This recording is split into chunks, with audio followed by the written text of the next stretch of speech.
Баршаңызға сәлем достар, қайырлы күн, менің сүйікті көрермендерім. Бүгін сіздерге өте дәмді, ауыздарыңызда еритін чак-чактың рецептімен бөлісетін боламын. Ол үшін видеоны соңына дейін көріңіздер. Сіздерге ұнайтынына сенімдімін. Бір жасасаңыздар, қайта-қайта жасайтын боласыздар. Алдымен 4 жұмыртқаға шым-шым тұз, содан кейін жарты шай қасық соданы салып, жақсылап біркелкі араластырамыз. Үстінен ұн салып, қолға жабыспайтындай етіп, қамыр илейміз.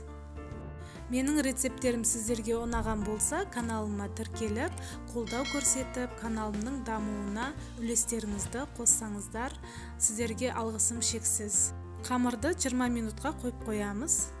Өзімізге ыңғайлы етіп, 2 бөлікке бөліп, суала жасаймыз.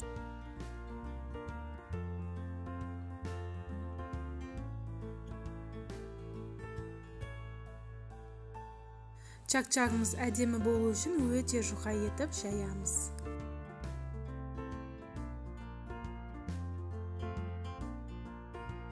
Өзімізге ыңғайлы етіп, бөліктерге бөліп шығамыз. Егер қамырды жұмсақ илеп қойсаңыздар, арасына сәл-сәл ұн сеуіп жіберіңіздер, сонда жабыспайтын болады. Осылай кесілген қамырларды бір-бірінің үстіне қойып, жұқа етіп, кеспе турағандай кесеміз.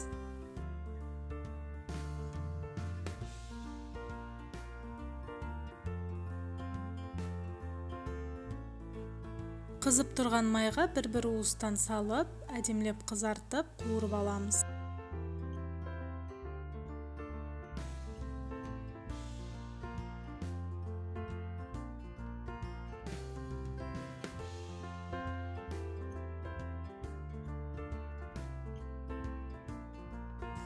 Чак-чагымыз пісіп дайын болды. Енді ішінен арахис және мейіз салып, барлығын біркелкі жақсылап араластырамыз. Және де ішіне күнжіт пен грек жаңғағын қоссаңыздар болады, бірақ бұларды қосу міндетті емес. Ал енді шәрбәтін дайындаймыз. 100 грамм су, 200 грамм қант, 300 грамм балды қосып, отқа қойып, қайнағанша жақсылап араластырып тұрамыз. Қайнағаннан кейін барып, 5 минут сағатқа қарап тұрып қайнатамыз. Дайын болған шәрбәтті чак-чактың үстіне құйып, барлығын біркелкі араластырамыз. Барлығына бірдей сіңу керек.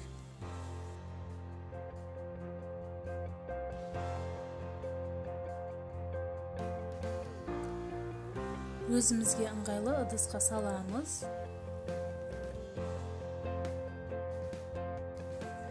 Бірінші осылай қасықтың көмегімен үстінен басып, дұрыстап аламыз. Сосын үстінен пакет немесе перчатка болса, перчатканы киіп, қолымызбен қаттырақ нығыздап басамыз. 2 сағат холодильникке қойып қатырамыз.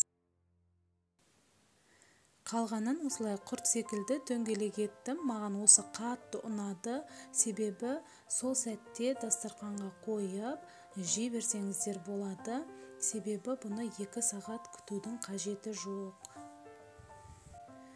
2 сағат өтті, чак-чагымыз дайын болды. Енді өзімізге ыңғайлы етіп, бөліктерге бөліп, дастарханға қоя берсеңіздер болады. Ас болсын.